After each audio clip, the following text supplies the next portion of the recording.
बाबा से निवेदन करो कि हमें शिव तत्व तक पहुंचना है, हमें भगवान शंकर तक पहुंचना है। समस्या बहुत है, मनुष्य की देह है, मानव का शरीर है, दुख बहुत है। ऐसा संसार में कौन जन्मा जिसको दुख नहीं आया?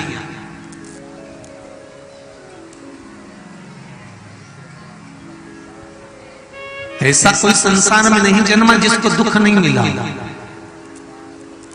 ऐसा कोई संसार में पैदा नहीं हुआ, जन्मा नहीं जिसको तकलीफ नहीं आई, जिसको जिंदगी में कष्ट नहीं मिला, जिसको जीवन में कष्ट प्राप्त नहीं हुआ। अगर जीवन के सुख के दिन देखे हैं तो दुख का दिन भी आएगा, और दुख के दिन देखे हैं तो सुख का दिन भी आएगा, ये निश्चित है। तो हमें मृत्यु लोक में अगर भगवान ने भेजा है तो हमको हमारे कर्मों का भोग भोगने के लिए भेजा है। और उस कर्म के भोग भोगते भोगते भोगते भोगते भोगते जब हम भगवान शंकर की भक्ति में डूब जाते हैं, शंकर भगवान को एक लोटा जल से समर्पित करना चालू कर देते हैं, जब हम शिव अर्चना करना चालू कर देते हैं तो हमारे जीवन की सार्थकता, हमारे आगे के दुख सारे कटना प्रारंभ हो जाते हैं और हम सुख की ओर बढ़ गए, हम आनंद की ओर बढ़ बढ़।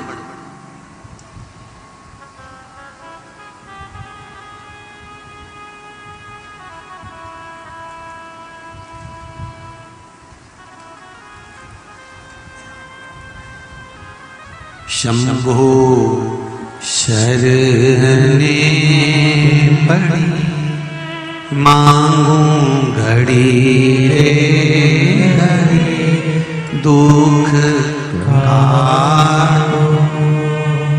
दया करी निदर्शन। हे बोले, अगर तेरा दर्शन होता है, तेरी कथा सुनने को मिलती है, एक बार तेरे मंदिर की चौखट चढ़ने को मिलती है, एक बार तेरे दरवाजे पर अगर जाने का मौका मिलता है, तो ना जाने मेरे कजन कितने पाप तेरे दरवाजे की चौखट पर चढ़ते से ही कट गए होते हैं, ना जाने कितने पाप कट गए।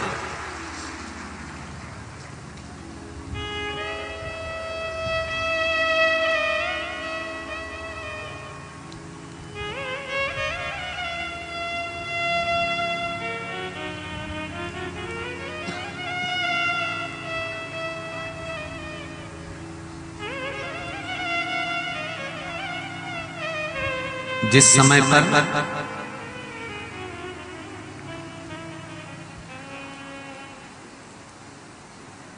सबसे भारत की भूमि पर सबसे पहली नदी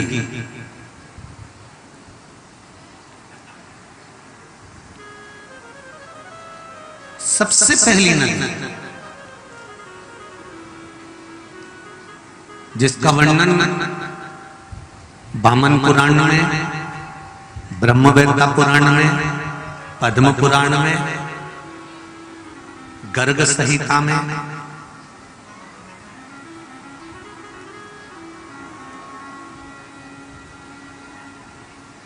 हमको प्राप्त होता है।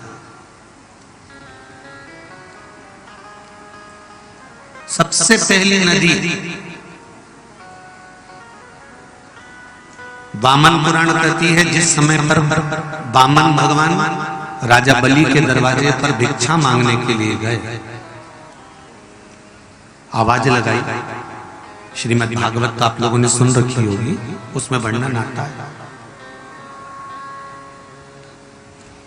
राजन भिक्षाम देहि, राजन भिक्षाम देहि।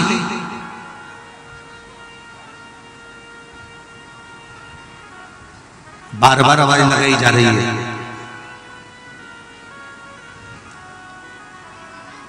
अच्छा, जरा कितनी विचित्र बातें जरा देखिएगा।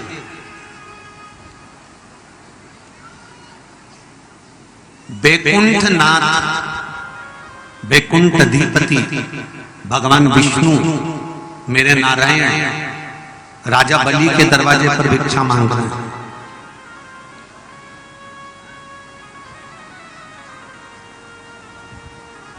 इसमें बामन भगवान ज्यादा किस्मत वाले हैं कि राजा बलि ज्यादा किस्मत वाला है? जम के बोलो जरा, कौन किस्मत वाला है? राजा बलि किस्मत वाला। जो किस्मत वाला होता है, भाग्य वाला होता है, जिस पर मेरा शिव कृपा करा होता है, मांगने वाला उसी के दरवाजे पर खड़ा होता है। कभी भिखारी के दरवाजे पर कोई मांगने खड़ा नहीं होता। अगर तुम्हारे दरवाजे पर कोई मांगने आ रहा है, तुम्हारे दरवाजे पर कोई हाथ फैला रहा है, तुम्हारे दरवाजे पर कोई कटोरा लेकर आया है, तुम्हारे दरवाजे पर कोई भूखा आया है, तुम्हारे दरवाजे पर कोई पानी पीने आया है, तुम्हारे दरवाजे पर कोई छाया में बैठने आया है, तुम्हारे दरवाजे पर कोई कुछ कामना लेकर आया है, तो भगवान ने तुमको उस लायक बनाया है। तुम किस्मत वाले हो, तुम भाग्य वाले हो, इसलिए भगवान ने तुम्हारे दरवाजे पर किसी को मांगने भेजा है। नहीं तो कौन किसके दरवाजे पर जाता है सब मांगने के लिए। तुम भाग्यशाली किस्मत वाले हो, इसलिए तुम्हारे दरवाजे पर कोई आया।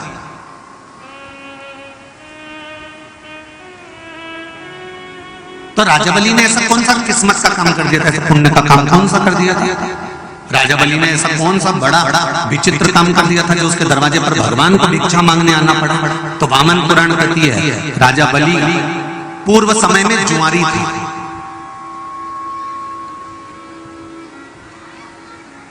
राजा बलि पूर्व समय में जुआ खेलता था, एक जुआरी।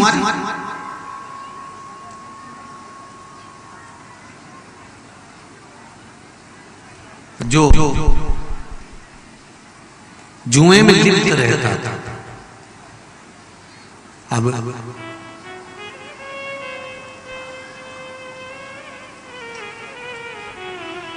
वो जिंदगी में जितनी बार जुआ खेला उतनी बार हार गया।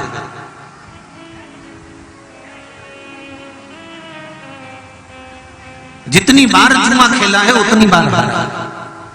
आज मित्र हो जुआ खेलने बैठे और इससे कहा जुए में क्या लगाएगा तू? ये कहता है मैं आता हूं जरा, और एक संत की कुटिया में प्रवेश कर गया।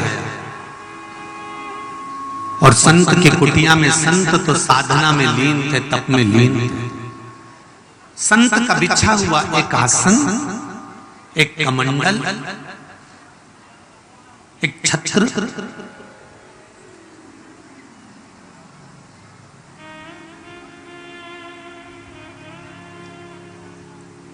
कुछ माला पड़ी उठा ला,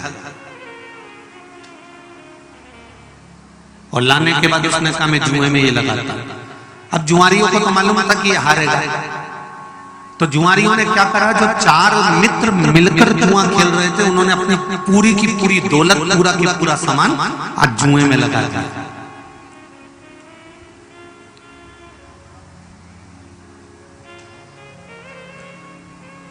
संत की जो कमाई होती है, साधु की जो कमाई होती है, ना तो संत किसी के घर पे डाका डालता है, न साधु किसी के घर पे डाका डालता है।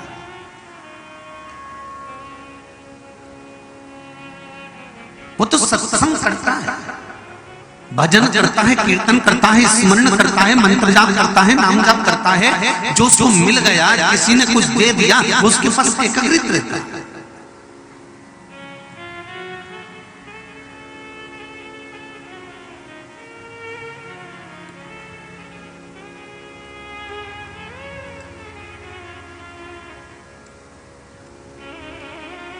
संत के पास में उसका कमंडल था, उसका आसन था, उसकी ईमानदारी का धन था, छत्र था, कमंडल था, आसन था। जुआरी चुपचाप से गया, संत लगे थे साधना में, ये सब सामान उठा कर ले आया और उसने जुए में लगा दिया। जुआरियों ने जुआ खेलना प्रारंभ करा, पूरी दौलत जुआरियों ने अपनी लगा दी। और आज भगवान की कृपा क्या हुई, इसने छाता लगाया, कमंडल लगाया, आसन लगाया और आज जुआरी सब जीत गया। और जीत क्या गया, जितने जुआरियों ने अपने अपना घर परिवार दौलत धन वैभव लगाया था वो भी इसका हो गया। और जब ये करोड़पति बन गया, धनपति बन गया, सत्तापति बन गया, बहुत पैसा आ गया, बहुत वैभव बन गया, तो इसके मित्र बन गए, बहुत सारे मित्र। कहीं वैश्या इसकी मित्र बन गई, कहीं मदिरापान में लग गया, कहीं जुए में लग गया। आपको पहले भी कथा में कहा, जिसके पास में धन बढ़ता चले जाता है, सत्ता बढ़ती चली जाती है, वैभव बढ़ता चले जाता है, उसके 3 मित्र बन जाते हैं। पहला ताली, प्रशंसा करने वाले, दूसरा ताली, होटल में खिलाने वाले, तीसरा प्याली, मैं खाने में ले जाकर पिलाने वाले। ये 3 मित्र बढ़ जाते हैं। और वही मित्र इस जुआरी के भी बढ़ गए। एक वेश्या के साथ इसका संग जुड़ गया, और वेश्या के साथ संग जुड़ गया। वेश्या ने एक दिन इससे कहा, सुनो कल आओ तो मेरे लिए गजरा और बीड़ा लेकर आना पान का। जुआरी गजरा और बीड़ा लेकर जाने लगा। नशे में धुत, खूब मदिरा का पान करा हुआ था, नशे में धुत था। गजरा बीड़ा लेकर बाजू में दबाकर टहलता जा रहा था। इतना नशे में धुत हो गया, इतना धुत हो गया कि जाते जाते रास्ते में गिर गया। तो बीड़ा भी गिर गया, गजरा भी गिर गया। बीड़ा और गजरा ये दोनों गिर गए। थोड़ी देर बाद इसको होश आया। होश आते से इसने देखा कि गजरे तो मिट्टी में हो गया, धूल में हो गया, रज में हो गया, बीड़ा भी रज में हो गया, मिट्टी में हो गया। सामने शिव जी का मंदिर था, बिल्कुल सामने शंकर जी का मंदिर। इसको आया गुस्सा, इसने उठाया गजरा और बीड़ा और शंकर जी के मंदिर में लेकर पहुंच गया। और शंकर जी से बोला, तेरी नियत लगी होगी,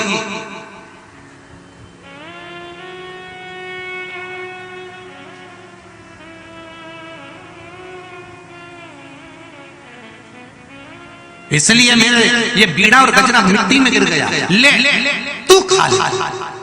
और शंकर जी के ऊपर उसने फेंक दिया।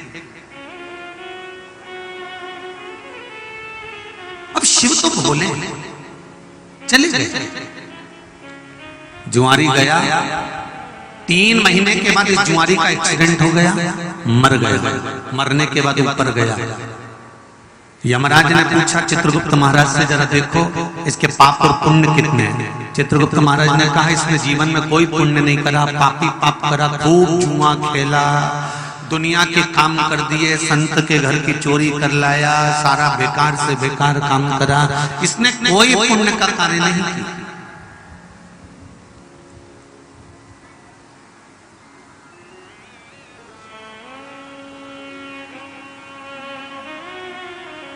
यमराज ने कहा, संसार में जन्मा हुआ मनुष्य एक या 2 पुण्य तो करता ही है, कुछ तो पुण्य करा होगा। चित्रगुप्त महाराज ने कहा, इसने एक पुण्य करा। वेश्या के लिए जो गजरा और बीड़ा लेकर जा रहा था, वो गजरा और बीड़ा इसने शंकर जी के मंदिर में शिव जी के ऊपर फेंक दिया। दिया नहीं है, शंकर जी को फेंका। यमराज ने कह दिया, भले फेंका, फेंकने को तो वो नली में फेंक सकता था, गटर में फेंक सकता था, पर उसने शंकर जी पे तो फेंका। इसलिए एक काम करो, जितने कदम चलकर ये शंकर जी के मंदिर में गजरा और बीड़ा फेंकने के लिए गया था, उतने कदम गिने जाए। और जितने कदम ये चलकर गया था वो कदम गिनो, और जितने कदम है उतने कदम गिनकर उतने दिन के लिए इसको ले जाकर इंद्र के सिंहासन पर बिठा था। ले जाओ जरा इसको, इंद्र के सिंहासन पर बिठा दो इसको। कदम गिने, 12 कदम चलकर ये शंकर जी के मंदिर पहुंचा था। मेरी जीजियों, मेरे भाई, ध्यान लगा लेना कि कितने कदम चलकर तुम शंकर जी के दरवाजे तक जा रहे हो। तुम्हारे वो कदम की गिनती मेरे भोलेनाथ के पास मिलेगी। कितने कदम चलकर तुम कथा में आ रहे हो, कितने कदम चलकर तुम कथा के पंडाल में पहुंच रहे हो, कितने कदम चलकर तुम परमात्मा का स्मरण कर रहे हो, कितने कदम चलकर तुम भगवान की भक्ति कर रहे हो, कितनी देर बैठकर तुम भगवान का स्मरण कर रहे हो, कितनी देर बैठकर तुम आस्था चैनल पर कथा सुन रहे हो, कितनी देर बैठकर मोबाइल को पकड़कर तुम शंकर का गुणगान कर रहे हो फेसबुक और यूट्यूब पर। इसका अंदाजा लगाकर रखना कि मैंने इतने घंटे, इतनी घड़ी, इतना पल, इतना क्षण मैंने भगवान का भजन करा। वो हिसाब तुमको ऊपर मिलेगा। 12 कदम चले थे, 12 घड़ी के लिए इंद्र का सिंहासन दे दो। 12 घड़ी के लिए इंद्र को उठा दिया, सिंहासन पर जुआरी को बिठा दिया। जुआरी ने मन में सोचा कि मैंने शंकर जी के मंदिर में केवल गजरा और बीड़ा फेंका था और उसका पुण्य मुझे ये मिला कि इंद्र का सिंहासन मिल गया। 12 घड़ी मिली है ना, इस 12 घड़ी में तो मैं इतना दान कर दूंगा कि छोड़ूंगा ही नहीं। और इंद्र के सिंहासन पर बैठते से ताली बजाई, अप्सरा आई दान कर दी, ऐरावत आया दान कर दिया, सोना चांदी हीरा पन्ना जिस सिंहासन पर बैठे थे इंद्र का वो भी दान कर दिया, जिस कपड़े को पहने थे वो भी दान कर दिया। सारी दुनिया का सामान पूरे इंद्र के पास में जितना राजसी ठाठ था सब दान कर दिया। और दान करने के बाद 12 घड़ी पूरी हुई, इंद्र आकर अपनी कुर्सी पर बैठने लगा। तो जैसे कुर्सी पर बैठा, बैठते से उसने ताली बजाई, ना अप्सरा आई, फिर ताली बजाई, ऐरावत भी नहीं आया, फिर उसने ताली बजाई, कोई सेवा करने वाला नहीं आया। इंद्र ने पूछा ये क्या हो गया? तो द्वारपालों ने कहा जो पहले इंद्र बनकर बैठा था उसने सब लुटा दिया, सब दे दिया। इंद्र को क्रोध आया, रोते रोते भगवान विष्णु के पास गए। नारायण नारायण नारायण। भगवान ने पूछा क्या हुआ? अरे ना जाने किसको, ना जाने कौन जुआरी को सिंहासन पर बिठा दिया था, 12 घड़ी के लिए बैठा था, सब बर्बाद कर दिया, सब बर्बाद कर दिया, उसने सब लुटा दिया। भगवान विष्णु ने कहा इंद्र जो तू इतने सालों में नहीं कर पाया वो 12 घड़ी में कर निकल गया। तू जो इतने सालों में नहीं कर पाया वो 12 घड़ी के अंदर कर निकल गया। भगवान विष्णु दौड़ कर आए और उस जुआरी के सामने जाकर खड़े हो गए। भगवान विष्णु ने कहा जुआरी तूने इतना दान करा, इतना दान करा, मेरा मन करता है एक बार तेरे दरवाजे पर मैं भी भिक्षा मांगने के लिए आऊं। मेरा मन करता है तेरे दरवाजे पर भिक्षा मांगने आऊं। जा, अगला जन्म तुम मृत्यु लोक में तूने दान बहुत करा है, इसलिए तू राजा बलि होगा और मेरे राजभवन के पास आकर इंद्र के सिंहासन पर बैठकर दान करा है। तो ये नारायण तेरे दरवाजे पर भिक्षा मांगने के लिए खड़ा होगा, मैं खुद आऊंगा। अगर तुम्हारे दरवाजे पर कोई भिक्षा मांगने आ रहा है, कोई पानी मांग रहा है पीने के लिए, कोई अन्न मांग रहा है खाने के लिए, कोई कुछ प्राप्त करना चाहता है, तो आप किस्मत वाले हो, भाग्यशाली हो कि भगवान ने आपको चुना और किसी कारण से चुना। जब राजा बलि के दरवाजे पर वामन भगवान भिक्षा मांगने के लिए गए, आवाज लगाई, अलख जगाया, अलख जगाया, तब राजा बलि तुरंत उसी समय पर आया। कहा बोलिए महाराज जी क्या चाहिए? 3 पग भूमि,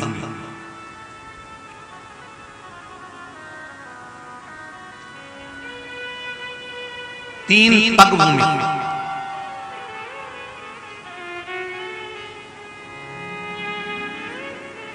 तीन पग ही क्यों? वामन पुराण कहती है ये 3 पग भूमि नहीं है, राष्ट्र की इस भूमि पृथ्वी माता पर 3 पग भूमि नहीं, 3 पवित्र नदियों का प्राप्त करना था मेरे वामन भगवान को, इसलिए 3 पग भूमि मांगी। 3 पवित्र नदियां वामन अवतार के समय पर प्रकट हुई थी।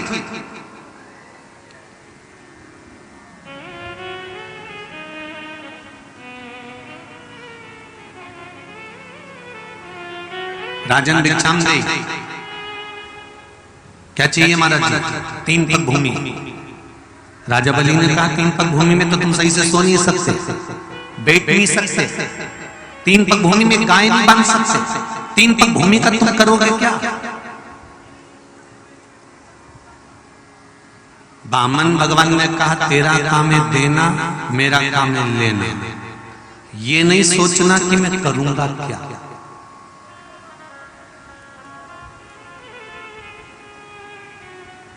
बहुत लोगों को टेंशन होता है, इतने सारे महाराज जी पे पोथी पे साड़ी चढ़ती होगी तो महाराज क्या करता होगा।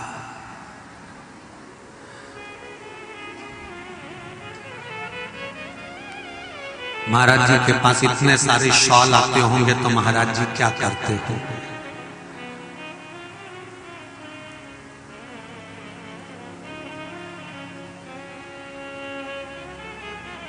कन्यादान में इतने सारे बर्तन आते होंगे तो क्या करते होंगे।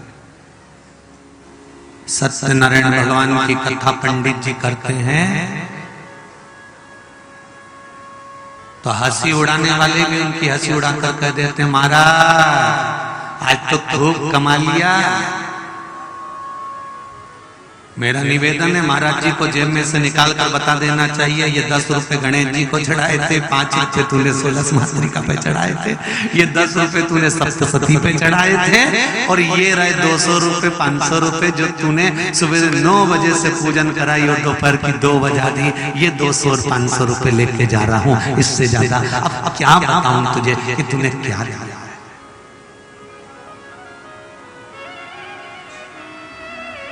क्या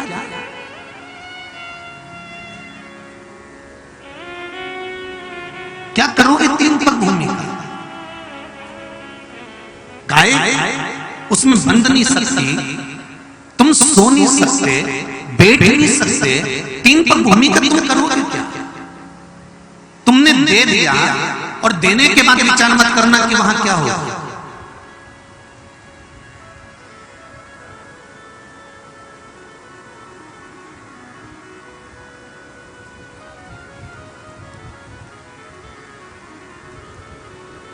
अब राजा बलि ने कहा कि आप मांग लो 3 पग हम देने को तैयार। तो इतने में राजा बलि बोला एक काम करो महाराज, मैं अपने पांव से नाप दूं क्या, क्योंकि तुम तो इतने से छोटे से, छत्र भी छोटा तुम भी छोटे, 84 या अंगूठे को 84 अंगुष्ठ के बराबर वामन भगवान का स्वरूप था, मात्र 84 अंगूठे के बराबर।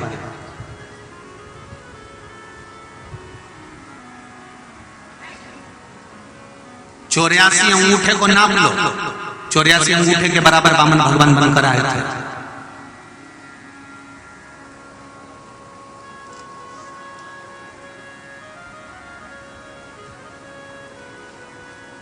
आप इतने छोटे हैं, आपके पांव भी छोटे हैं, मैं अपने पांव से नाप के दे दूं तो वामन भगवान मुस्कुरा के बोले तेरे पांव से नपाना होता तो यहाँ आया है, मुझे तो अपने पांव से नापना है। तो फिर वामन भगवान से कहा कि एक काम करो तुम और भी कुछ मांग लो।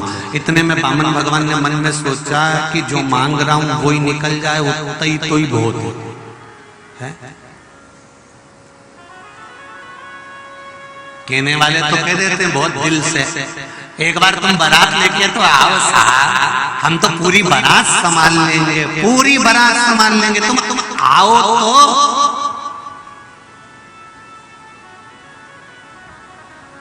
और जिसने किया ना बारात लेके आओ, और वो बारात लेकर चले भी गया 100-200 लोगों को, तो मालूम पड़े कहीं बाथरूम में पानी नहीं आ रहा है, तो कहीं चाय नहीं आ रही है, तो कहीं सामान नहीं आ रहा है, तो तुमने तो क्या सब लेके पदार्थ कहना बहुत सरल है, कहना बहुत सरल।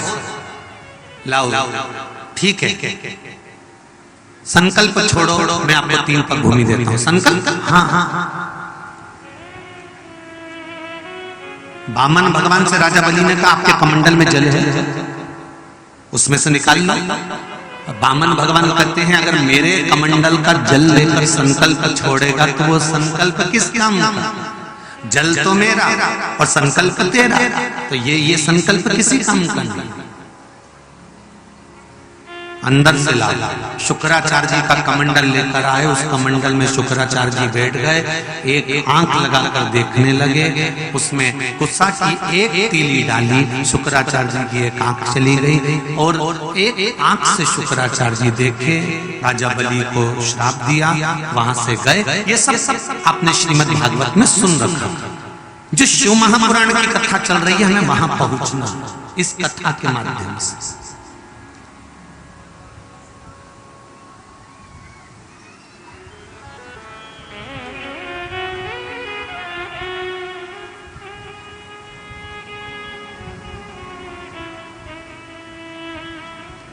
संकल्प लिया, नापो। वामन भगवान ने संकल्प लेते से पृथ्वी नापना प्रारंभ करा। अब जाओ शो महापुराण। पृथ्वी नापी एक में, दूजे में आकाश। एक चरण वामन भगवान ने उठाया, नापने के लिए जैसे उठाया, पताल में वो चरण चले गया और पताल में से चरण उठकर आकाश की ओर जाने लगा। जैसे ही पताल में चरण गया, वामन भगवान के अंगूठे से पताल की भूमि खरोच गई। खरोचने से एक जल की धार निकली जो कालिंदगिरी पर्वत पर चली गई। कालिंदगिरी पर्वत पर से वो धार नीचे आई तो कालिंदी कहलाई, उसी का नाम यमुना हो गया। ये पृथ्वी की सबसे पहली नदी है यमुना।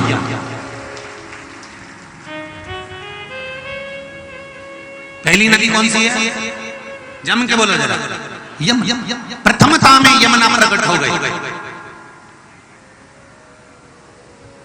और भगवान ने जब दूसरा चरण उठाया, आकाश में चरण गया तो ब्रह्मा और ब्रह्माणी दोनों विराजमान थे। ब्रह्मा जी ने देखा भगवान का चरण आया। ब्रह्मा जी ने तुरंत अपने कमंडल में से जल लेकर भगवान के चरण को पखारा। भगवान के चरण पर जैसे ही जल डाला तो वो जल पृथ्वी पर जाता। तो ब्रह्माणी बैठी थी पास में। ब्रह्माणी ने अपना कमंडल लगा लिया। उस कमंडल में ब्रह्मा जी के द्वारा धुलाए गए चरण का जल ब्रह्माणी ने अपने कमंडल में झेल लिया और ब्रह्माणी ने अपने पास रखा। ब्रह्माणी के कमंडल का नाम ब्रह्म वैवर्त पुराण के अंतर्गत गंगा है। क्या नाम है ब्रह्माणी के कमंडल का नाम? जम के बोलो जरा। गंगा। उस गंगाल में जल भरा गया। जब भागीरथ बाबा ने तप करा और गंगा जी को 60,000 राख के ढेर बने अपने काकाओं के उद्धार के लिए तप किया, तब भगवान विष्णु की आज्ञा हुई ब्रह्मा जी को। ब्रह्मा जी ने कहा आपकी धर्म पत्नी के कमंडल में मेरे चरण का जल रखा है, उस जल को नीचे भेजो। तब ब्रह्माणी ने गंगाल में से उसको छोड़ा जो ऊपर वेग से आ रहा था। शंकर जी ने जटा में झेला, झेलते ही वो गंगाल में से निकली, इसलिए दूसरी नदी प्रकट हो गई। जम के बोलो गंगा। कौन सी नदी है? अब आ जाओ तीसरी।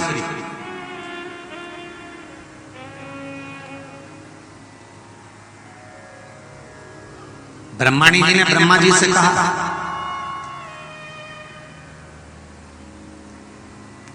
वायु पुराण,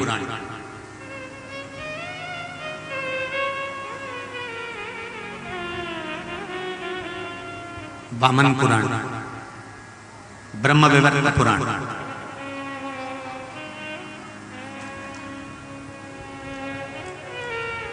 ब्रह्माणी ब्रह्मा जी से कह रही है स्वामी आपका कमंडल खाली है, मैं कहीं से जल लाकर इसमें रख दूं? ब्रह्मा जी कहते हैं नहीं।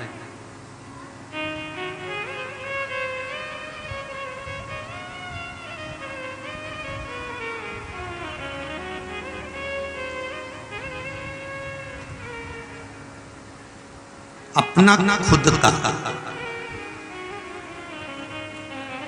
या किसी के माध्यम से दिया हुआ हम रखें तो श्रेष्ठ। एक बात आप लोगों को कही थी, किस किस के स्मरण में है वो बात कि दिवाली पर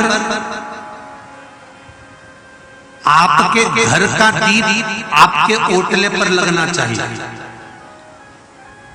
जब आपके घर के दिए बच्चे पटाखे छोड़ते छोड़ते ठंडे हो जाते हैं दिए, उनकी बत्ती चली जाती है या तेल खत्म हो जाता है, तो तो बच्चे दूसरे के ओट लेके दिए उठाकर अपने दरवाजे पर रख लेते। किस किसने सुना था वो कथा जो हमने कही थी, सुनी थी ना सबने? उसका दोष बताया था,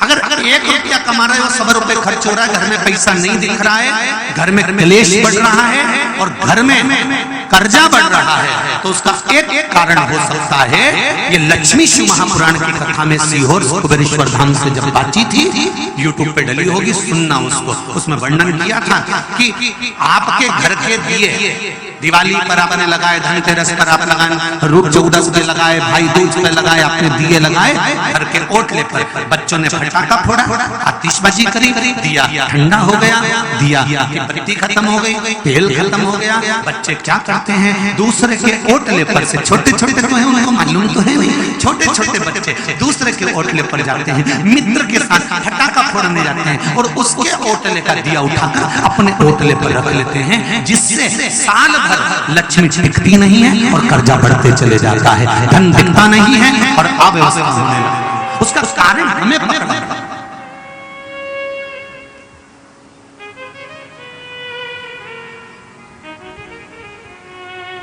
हमारे बच्चे ने भूलवश, बच्चों को ज्ञान नहीं होता, आपको समझाना पड़ेगा। हमारे बच्चों ने भूलवश, भूल के वश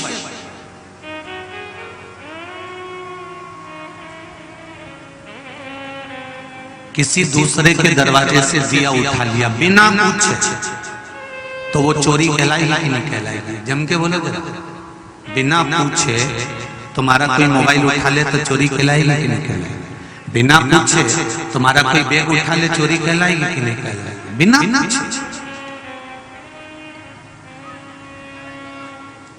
शिव महापुराण की कथा तो यहां तक कहती है, शंकर भगवान पर जब आप बेलपत्र समर्पित करते हो और आपके पास में बेलपत्र नहीं है और बेलपत्र आप शिव जी से लेते हो, तो पहले शंकर जी के सामने ऐसा हाथ फैलाकर कहा करो, बाबा बेलपत्र ले रही हूं मैं आपसे, बेलपत्र दे दीजिए, बेलपत्र लो, धो, वापिस शिव जी को चढ़ा दो। अगर औषधि के लिए, अपने ब्लड प्रेशर के लिए, शुगर के लिए, बीपी के लिए अगर आप भगवान से बेलपत्र ले रहे हो, तो आपको कह कर लेना पड़ेगा, बाबा मुझे शुगर हो रही है, मेरी बीपी ज्यादा हो रहा है, मेरा ब्लड प्रेशर गड़बड़ हो रहा है, हाथ में कंपन आ रहा है, पाँव चलते नहीं बन रहा, बाबा आप औषधि दे दीजिए।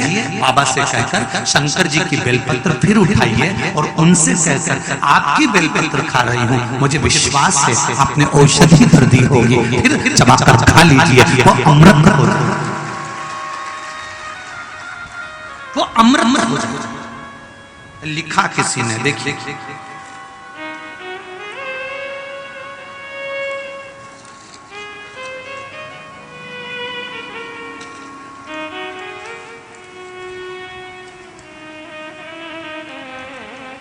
गुरुजी, मेरे पति का नाम अनिल अग्रवाल है, मेरा नाम श्याम अग्रवाल है, श्याम, मैं सेमरी हरचंद से निवास करती हूँ।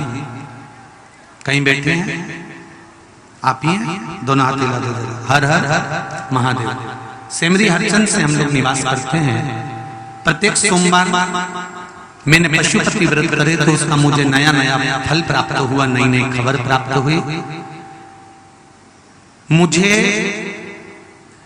शुगर है, मेरे पति को डॉक्टर की दवाइयां दी जा रही थी पर मुझे कोई आराम नहीं लग रहा था। फिर मेरे पति से बोला 1 लोटा जल और 1 बेलपत्ती का प्रयोग करने दो। 10 दिन बाद मैंने चेक करवाया तो मेरी शुगर नॉर्मल हो गई और मेरा बीपी भी नॉर्मल हो गया। ये शिव पुराण। बैठो बैठो, हर हर महादेव। शिव शिव शिव किसको कहते हैं?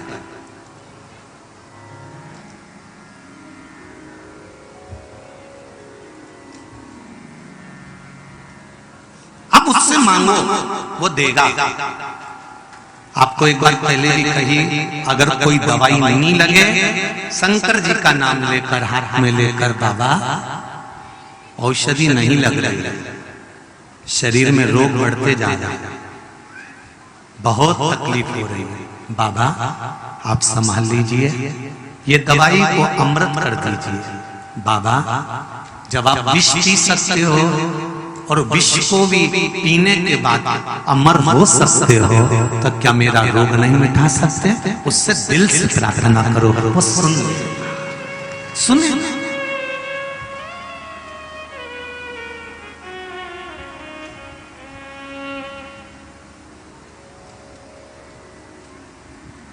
बहुत पत्र हैं जिसमें आप लोगों ने लिखा है कि किडनी और लीवर पर गड़बड़ हो गए थे। देखिए देखिए जरा पत्र।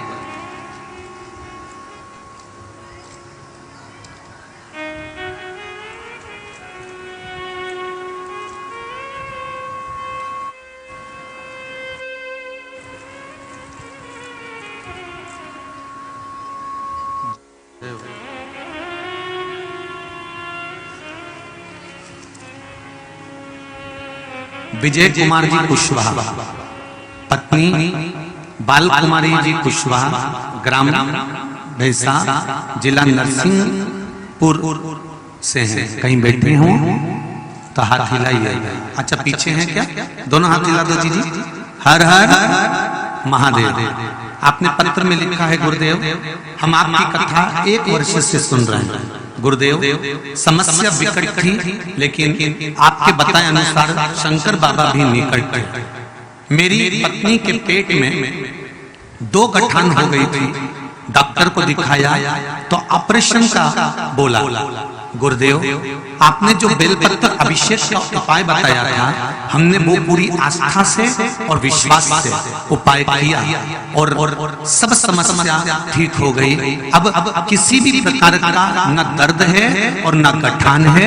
भोले बाबा की कृपा से उनकी सोनोग्राफी भी नॉर्मल आ गई है, गठान गायब हो गई। ये शिव तत्व है, ये शंकर।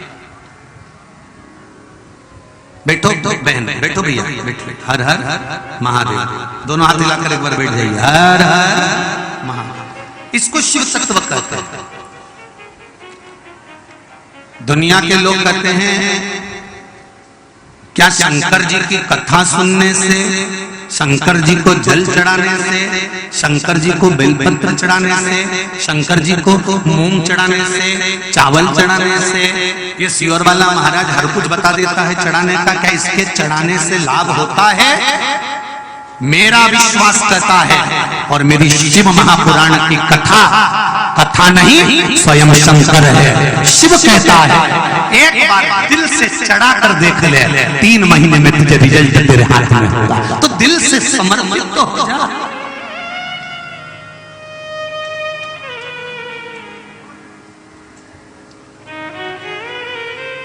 पर दिल से होना पड़ेगा। एक छोटे से बच्चे को भी कोई दिल से नहीं खिलाता ना तो बच्चा रोता है, तुम्हारी गोद में आता ही नहीं है।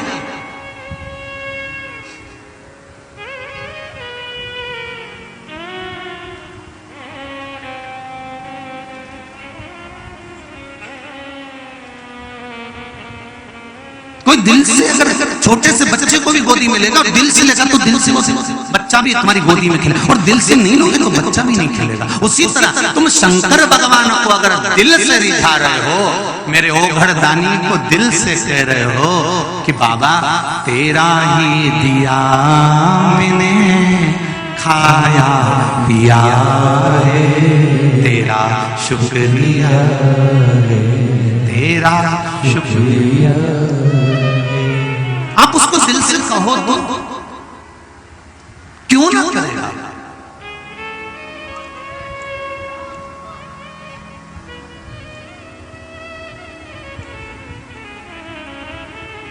क्यों बढ़ रहा कर्जा? क्यों व्यापार नहीं चल रहा? क्यों घर में क्लेश हो रहा है? कहीं दिवाली पे बच्चों ने पड़ोसी के घर का दिया उठाकर अपने दरवाजे पर चुपचाप से तो नहीं रख लिया? लक्ष्मी आने को तैयार बैठी थी, कार्य सिद्ध करने को तैयार बैठी थी, पर दरवाजे पर तुमने रंगोली भी डाली, चौक भी पूरा, तोरण भी लगाया, लाइट भी लगाई, पर लक्ष्मी जी कह रही है कि दूसरे के घर का चोरी का दिया तेरे दरवाजे पर मिला, तो मैं कैसे प्रवेश करूं? तू बता मैं कैसे आऊं?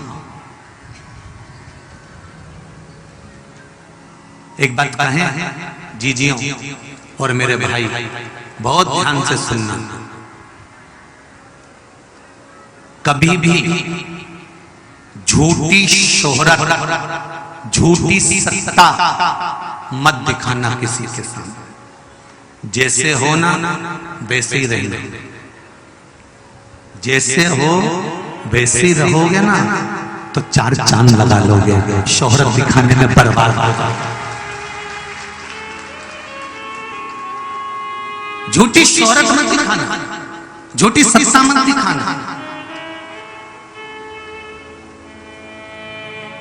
जो है वर्तमान में जैसी तुम्हारी स्थिति है, वर्तमान में जैसे तुम हो, वर्तमान में जैसी तुम्हारी स्थिति है उसके अनुसार रहिए। यानी मेरी जेठानी से साड़ी मांग लाती हूँ और शादी में पार्टी में पहनकर चली जाऊंगी। मैं मेरी देवरानी से साड़ी मांग लेती हूँ और उसकी साड़ी लेकर मैं मायके चली जाऊंगी। मैं जेठानी का हार पहनकर मायके चली जाऊंगी। मैं देवरानी का सामान लेकर मायके चली। नहीं, हमें नहीं चाहिए, ना जेठानी की साड़ी चाहिए, ना देवरानी का हार चाहिए।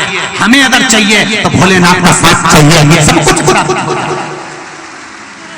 हमें नहीं चाहिए वो शोहरत जिस शोहरत के बल पर हम दुनिया को रिझा सके, परमात्मा को ना रिझा सके। मंदिर में जाना, किसी शंकर के मंदिर में जाओ, चाहे राम के मंदिर में जाओ, चाहे कृष्ण के मंदिर में जाओ, तुम्हारे पास में अगर 1 रुपया भी नहीं है ना, मत चढ़ाना।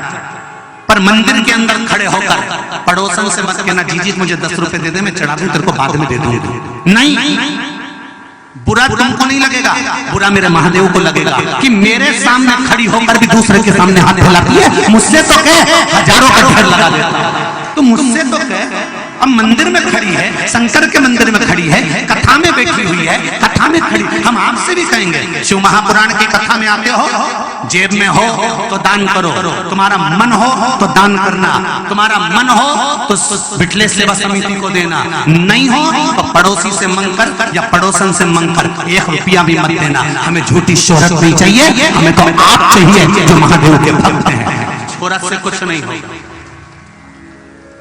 नहीं चाहिए तुम्हारा ऐसा धन जो झूठी शोहरत का हो। शंकर के मंदिर में जाओ, चाहे कथा में जाओ, चाहे तीर्थ में जाओ, अपने कितने भी रिश्तेदार जाए और कितने भी VIP जाए, उनसे मत मांगना कि मुझे भगवान के सामने जरा देना 50 रुपए, मैं घर चल के दे दूंगी, मैं होटल में चल के दे दूंगी, मैं तुम्हें बाद में दे दूंगी। भले तुम बाद में दे दोगे, पर इज्जत तो गिरा दी मेरे महादेव की, शान तो गिरा दी। सास बैठी हुई है और तू पड़ोसन से कह रही है, काकी जी तुम बहुत अच्छा अचार बनाती हो, तुम्हारे बराबर कोई नहीं बना सकता। तो सास को बुरा नहीं लगेगा कि बेटा मेरे साथ में रह रही है, एक बार मेरी भी तारीफ तो कर देती, एक बार मुझसे भी तो कह देती। कुछ जरूरत थी, तूने मायके में जाकर कहा कि मेरे को ये सामान पहुंचा दो, एक बार सास ससुर से कहती तो सरी की मम्मी मुझे इस चीज की जरूरत है, नींद दिलाती, तब बोलती। उसी तरह मेरा देवाधिदेव महादेव है, तुम शंकर जी के मंदिर में गए, लोटा दूसरे का मांग रहे, तुम शंकर जी के मंदिर में गए, पानी दूसरे से मांग रहे, तुम शंकर जी के मंदिर में गए, बेलपत्री दूसरे से मांग रहे, तुम शंकर जी के मंदिर में गए, सामान दूसरे से मांग रहे। तुम्हारे पास हो तो तुम चढ़ाओ, नहीं है तो शंकर जी का उठाकर शंकर जी को चढ़ाओ। और हमें दुनिया के आगे हाथ नहीं फैलाना, हमें नहीं फैलाना दुनिया के आगे हाथ। हमें झूठी शोहरत और शान सत्ता नहीं चाहिए, हमें अपनी सत्ता से जीना है और महादेव के बल पर जीना है कि मेरा शंकर मेरे साथ में है, मुझे किसी की चिंता नहीं। एक देवाधिदेव महादेव मेरे साथ होना चाहिए, बाकी के आग लगे बस्ती में अपन रहो मस्ती में, उसके बल पर जीना चालू करो।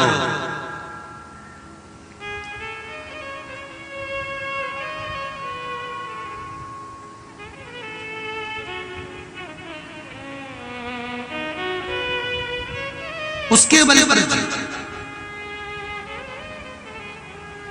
अब तो नहीं मांगोगे किसी के आगे, जम के बोलो। कभी भी मेरे देवाधिदेव महादेव के मंदिर जाना, तुम दूसरे किसी महाराज के यहाँ कथा में जाना, भले मांग कर चढ़ा देना, पर जीजी मैं हाथ जोड़कर कहता हूँ, इस व्यासपीठ के सामने कहता हूँ कि इस व्यासपीठ के सामने तुम्हारे पास हो और मन हो तो देना, पड़ोसन से मांगकर अठन मत समर्पित करना, नीच नहीं।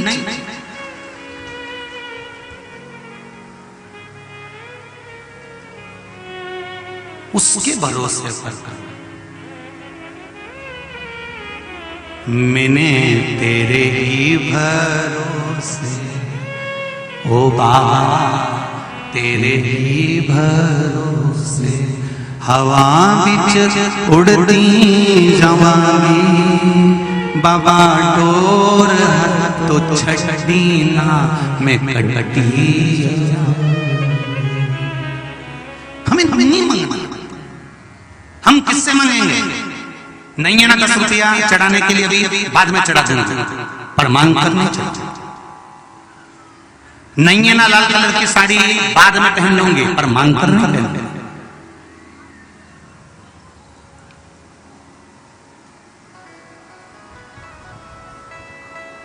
नहीं,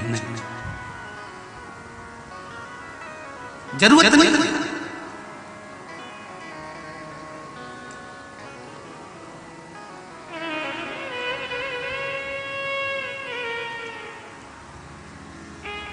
जब जीवन का एक सुख परमात्मा दे रहा है तो फिर हम क्यों जाए? क्यों? किस लिए हम किसी के आगे हाथ फैलाएं? झोली मेरी तंग है बाबा